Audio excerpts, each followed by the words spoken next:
नमस्कार, मैं शालिनी और आप देख रहे हैं हड़प्पा न्यूज दर्पण। आइए बढ़ते हैं आज की बड़ी खबर की ओर। ये सम्मेलन आजाद समाज पार्टी काशीराम के तत्वाधान में आयोजित हो रहा है। एक ऐसा मंच जहां विचार जागते हैं, संकल्प मजबूत होते हैं और परिवर्तन की लहर उठती है। तारीख 27 जुलाई 2025, समय प्रातः 11 बजे, स्थान हरियाली रिसोर्ट, लखनऊ रोड, बहराइच, उत्तर प्रदेश। माननीय एडवोकेट चंद्रशेखर आजाद जी, सांसद, लोकसभा नगीना, उत्तर प्रदेश। जब सवाल हो हमारे अधिकारों का, जब बात हो हमारे अस्तित्व की, तो हमें खामोश नहीं रहना है, एकजुट होकर आवाज उठानी है। हम ना झुकेंगे ना रुकेंगे जब तक सामाजिक न्याय ना मिलेगा। चंद्रशेखर आजाद ने अपने तेज और तीखे शब्दों से सत्ता को आईना दिखाया। उन्होंने कहा कि अब समाज जाग चुका है, अब अधिकारों पर कोई समझौता नहीं होगा।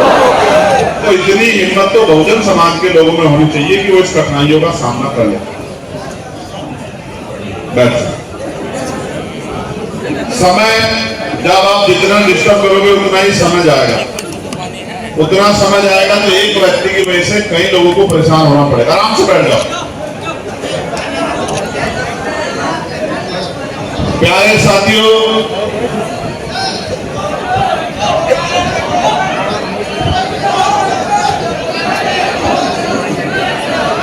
आप और मैं जानते हैं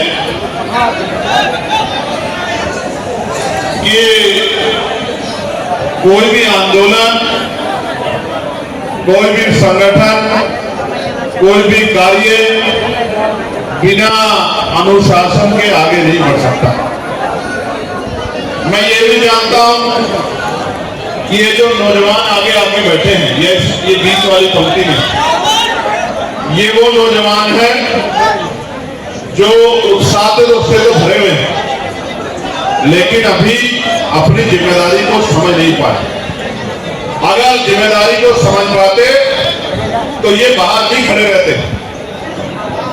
जब तक मैं नहीं आया तब तक ये बाहर खड़े रहे, और जब मैं आ गया तो ये दौड़ के अंदर भाग आए। अब इनको लगा कि भाई आगे चले जाएंगे, भाई के नजदीक जाएंगे, भाई को देख लेंगे, अपने फोन से किस तरह फोटो भी कलेक्ट कर लेंगे। लेकिन इनको आज ये नहीं पता था कि आज इनको ये भारी पड़ने वाला। ये आइडिया नहीं था इनको आइडिया ये था कि जाएंगे, आगे बैठ के आगे दूसरे कहीं खड़े हो जाएंगे, बढ़िया फोटो वीडियो बनेगा। इनको ये नहीं पता था कि आज भाई के सिकंजे में फंस जाएंगे, कंधे से कंधा टच हो जाएगा, गर्मी में पसीना ऊपर से लेकर नीचे तक टपकेगा, और सामने भाई आंखें निकाल के खड़े होंगे, गुस्से में तो उठ भी नहीं पाएंगे। तो ये आइडिया इनको आज नहीं था। तो ये कष्ट तो आपको सहना पड़ेगा। अगर आप पहले कुछ उठा के भागोगे, आराम से बैठे। अगर ये पहले ही आगे बैठ जाते आपकी तरह, जैसे ये सम्मानित लोग बैठे, जैसे हमारी बहनें माएँ बैठी हैं, तो फिर आज इनको जमीन पे नहीं बैठा। समझे? गांव में जब बारात जाती थी ना,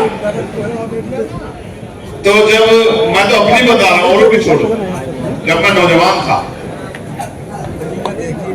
तो हम लोग बस के आसपास घूमते रहते थे। लोग आके, सम्मानित लोग, बुजुर्ग लोग आके बस में बैठते रहते थे, हम लोग आसपास घूमते रहते।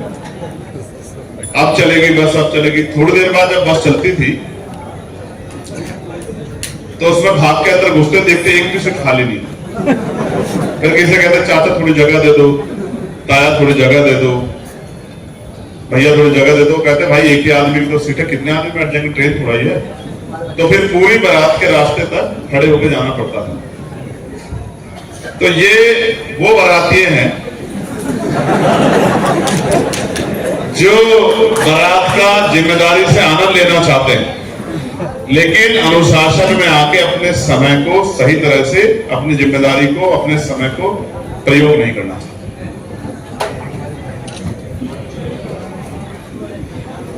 मैं ये सोचता हूं कि आप मुझसे बहुत प्यार करते हैं, लेकिन अगर आप मेरी बातों के साथ नहीं खड़े होंगे तो उस प्यार का कोई फायदा मुझे नहीं मिलेगा।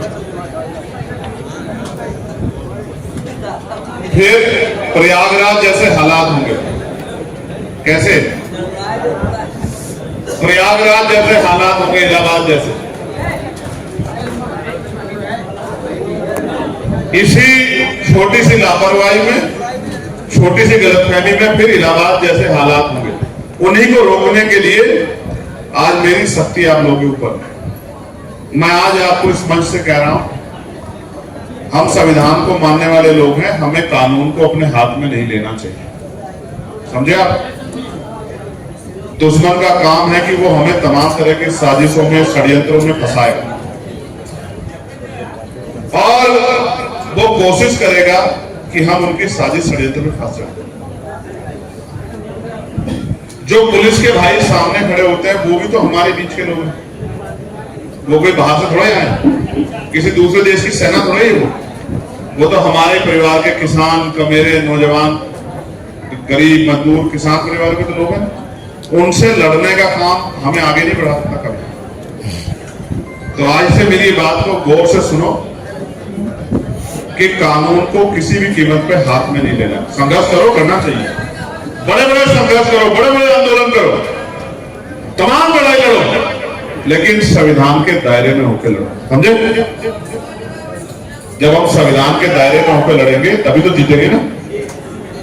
चलिए, धन्यवाद। प्यारे साथियों, बहराइच की एक क्रांतिकारी धरती, यहां स्टेज पर उपस्थित हमारी पार्टी संगठन के सभी सम्मानित गण, उनके साथ साथ इस क्षेत्र से और उत्तर प्रदेश से बहुत सारे सम्मानित बहुजन समाज के महत्वपूर्ण पिलर मुझे यहां दिखाई दे रहे हैं। रामेश्वर पवन जी और तमाम उनके साथ वो साथी जिनको मैंने आज यहां देखा, जिन्होंने पार्टी की आर्थिक मदद की। मैं आप सब अब तक के लिए बस इतना ही। फिर होगी आपसे मुलाकात, तब तक के लिए नमस्कार और देखते रहिए हड़प्पा न्यूज दर्पण। ऐसे ही लेटेस्ट अपडेट पाने के लिए हमारे चैनल को सब्सक्राइब करें और तुरंत नोटिफिकेशन पाने के लिए बेल आइकन प्रेस करना ना भूलें। यदि आप हमें फेसबुक या इंस्टाग्राम के माध्यम से देख रहे हैं तो हमारे पेज को फॉलो जरूर करें। धन्यवाद।